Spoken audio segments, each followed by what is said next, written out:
Reading out loud sucks. What's happening, everybody? It's Erik J. Olson. I am coming to the end of my first book writing journey. I started writing this book called Million Dollar Journey in December of 2019. I basically wrote the whole thing in a month, but it's taken the rest of the year to get as far as I am. Writing a book, I found out, was actually very easy. But then I had to go back through and I had to organize it. I had to cut some stuff out. I had to put more stuff in. I had to read the whole thing and edit it, which I've done twice now. And I hired a professional editor, and she's read through it twice as well. There's a lot of editing that goes on in a book. And frankly, I'm petrified that even with all of that editing, there are still editing issues, wrong words or typos. I hope not. And I hope it's minimal, but it is kind of a fear of mine. I also have the cover being produced right now. So I have a graphic designer who is creating the cover. I have the raw idea and it's super nice. And now he's just refining it for the size of the book, which will be 6x9. This will be self-published through Amazon, but the last step that I have, once the cover is done, I can actually send it off to Amazon for printing. So that's super close. One last step that I have to do is the audio version of this book. So I actually have sat down a couple of times and I've read the script for chapter 1. I did it one time here in the office in this exact setup that I'm at right now, recording this podcast. And I didn't like the way that it sounded at all. The acoustics weren't quite right for an audiobook, but also I found it was really hard to read out loud while recording, knowing that someone's going to be listening to this later. I just didn't do a very good job, frankly.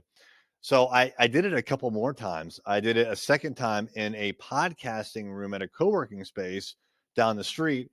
And that didn't really sound that much better because they have an issue with their audio setup, which I pointed out to them and hopefully they fixed it, because I will be going back and I'll be doing the reading, hopefully from there, if not there, somewhere else very soon. So after I read through that first chapter once, or well, I guess more like 2 or 3 times, I became much more comfortable reading out loud into the microphone. Reading for your kids out loud or something like that, that's totally different than reading and being recorded and knowing that other people are going to be listening without the benefit of realizing or having to realize that you're reading while talking. See, like right now, I'm talking into the microphone, no problem whatsoever.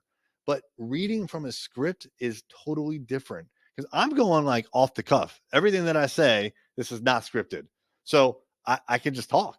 And if I stumble through my words, no big deal, because this is a one take podcast. I'm not going to spend a lot of time scripting this. I'm not going to spend extra time re-recording unless I totally screw it up in the beginning. I'm going to keep going for efficiency's sake.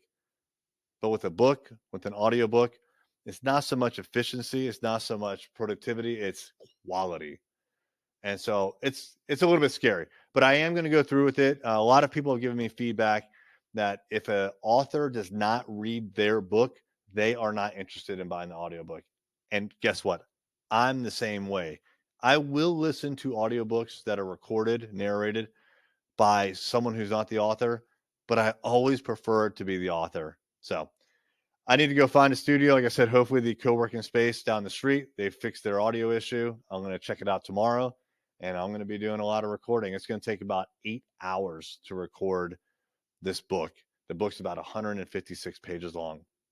So check it out on Audible. Check it out on Amazon. Again, the name of the book is $1 Million Journey, and it is all about my journey to going from $0 in revenue to $1 million in revenue, and all of the issues and the problems that I overcame, along with lessons learned and takeaways that you could apply to your business right now.